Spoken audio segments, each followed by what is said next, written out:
எடப்பாடி தான் இன்னைக்கு வரைக்கும் அதிமுக பொதுச் செயலாளரா இருக்காரு. அவருடைய தலைமையை வந்து சேலஞ்ச் பண்ண முடியாதுங்கிறீங்களா சார்? சேலஞ்ச் பண்ண முடியாதுங்கிறது டெமோக்ரஸில கிடையாதுங்க. யார் தலைமை வேணாலும் யார் வேணாலும் சேலஞ்ச் பண்ணலாம். ஆனா அதுக்கான ஒரு ப்ராப்பர் ப்ரொசீஜர் இருக்கு. இப்போ சிவிஎஸும் மத்தவங்களும் யாரோட ஏ ஃபார்ம் பி ஃபார்ம் கையெழுத்துல ஜெயிச்சாங்க? எடப்பாடியாரு ஏ ஃபார்ம் பி ஃபார்ம். என்ன சின்னத்துல ஜெயிச்சாங்க? இரட்டை இலை. எந்த கட்சி பேனர்ல ஜெயிச்சாங்க? அதிமுக. அப்புறம் எப்படி வேற கட்சி பேனருக்கு போக முடியும்? அவங்க நாங்க தான் அதிமுகன்னு கிளைம் பண்ணலாம். அகைன் அது வந்து நீங்க ப்ரூவ் பண்ண வேண்டிய இடம் பொதுக்குழு. அகைன் பொதுக்குழு கூட்டுற உரிமை யாருக்குங்கிற கேள்வி வரும். அப்போ திருப்பி நீங்க கோர்ட்டுக்கு தான் போக வேண்டியது வரும். அப்போ எடப்பாடி தலைமையில ஒரு அணி, சிவிஎஸ் தலைமையில ஒரு அணி, இரட்டை இலையே இல்ல அப்படின்னா அது யாருக்கு லாபம்? விஜய்க்கு லாபம், திமுகவுக்கு லாபம், பாஜகவுக்கு லாபம். விஜய்க்கு லாபம், திமுகவுக்கு லாபம். அது வரைக்கும் நான் ஒத்துக்கிறேன். பாஜகவுக்கு லாபம்னு நான் ஒத்துக்கிடல. என்ன காரணம்னா இந்த குழப்பங்களுக்கெல்லாம் எப்போதுமே மூல காரணமா அவங்க தான் இருந்திருக்காங்க. 2017 குழப்பத்துக்கு அவங்க காரணம் கண்ணால பார்த்த விஷயங்கள் தான் அது. ஆமா சார். இந்த குழப்பத்துக்கும் அவங்க பின்னாடி இருக்காங்களா சார்? இருப்பாங்க. அதாவது அல்டிமேட்டா தேர்தல் ஆணையத்துக்கு மேட்டர் போகும்ல. அப்ப ஞானேஷ்குமார் யார்கிட்ட கேட்பாரு? ஐயா என்ன முடிவு எடுக்குங்க ஐயா, சொல்லுங்க ஐயான்னு யார்கிட்ட கேட்பாரு? டெல்லி கிட்ட தான் கேட்பாரு.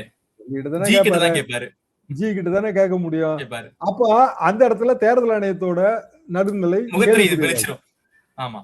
நம்ம சபாநாயகர் அவரு முதல்ல இருந்தே வந்து இந்த ஸ்பிரிட்டுக்கு சந்தோஷமா தலையாட்டிட்டு தான் இருக்காரு. அவரு முதல்ல எப்படிங்க 2 பேரும் பேசுறது கூப்பிடலாம்?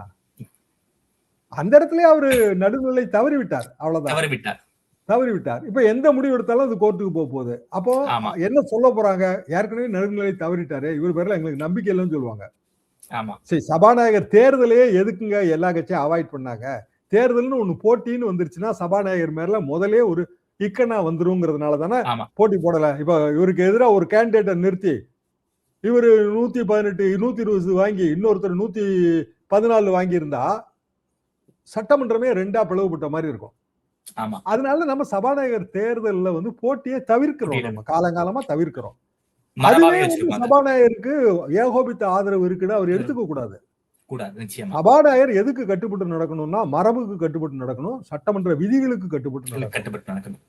இந்த பாயிண்ட சபாநாயகரும் மிஸ் பண்றாரு. விஜயும் வந்து அது ஆமாங்கிற மாதிரியான ஒரு முதலமைச்சரும் அப்படிதான் இருக்காரு. ஆமாங்கிற மாதிரி ஒரு நிலைமையில இருக்காரு. அவரோட அரசியல் அன்பு குறைவதற்கு காரணமா இருக்கலாம். இப்போ ஒட்டுமொத்தத்துல தமிழ்நாடு அரசியல் வந்து மிகப்பெரிய சமூக நீதி அரசியல் சிரிப்பா சிரிக்குது. எந்த சமையலும் ருசி தேடும் ரகசியம் 20 ரூபாய்.